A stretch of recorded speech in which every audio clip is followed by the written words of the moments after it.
Колькасць заняткаў і экскурсій у музеі Максіма Богдановича скарацілася праз эпідэміялагічную сітуацыю, але падчас індывідуальных наведаванняў можна не толькі пазнаёміцца з экспазіцыяй, з выставачнымі праектамі музея, але і прачытаць вершы класіка, як гэта зрабілі удзельнікі народнага літаратурнага тэатра «Жывое слова» з Беларускага дзяржаўнага педагагічнага універсітэта. У гэтым годзе мы вымушаны прыстасоўвацца пад абставіны, таму звычайнай вечарыны ў музеі сёння не будзе, але ўсіх ласкава запрашаем на выстаўку Юрыя Хілько, творы, прысвечаныя Максіму Богдановича, яго вершам, яго выдатнай паэзіі.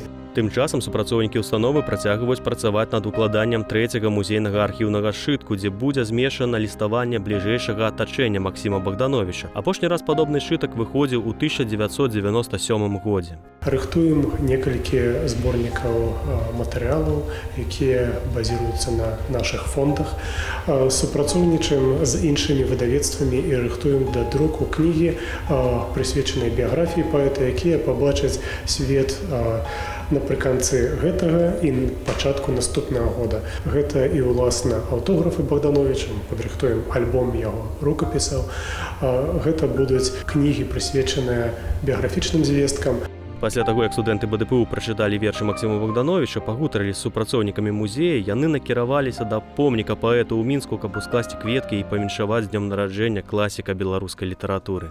Канешне, гэта вельмі карысна для нашых удзельнікаў тэатра таксама, бо яны у такой нязмушанай звычайнай гутарцы з супрацоўнікамі музея могуць шмат даведацца пра нашага класіка, такога, што не напішуць у кніжках і ў падручніках, і пасля яны дзеляцца ўжо са сваімі вучнямі гэтымі цікавосткамі.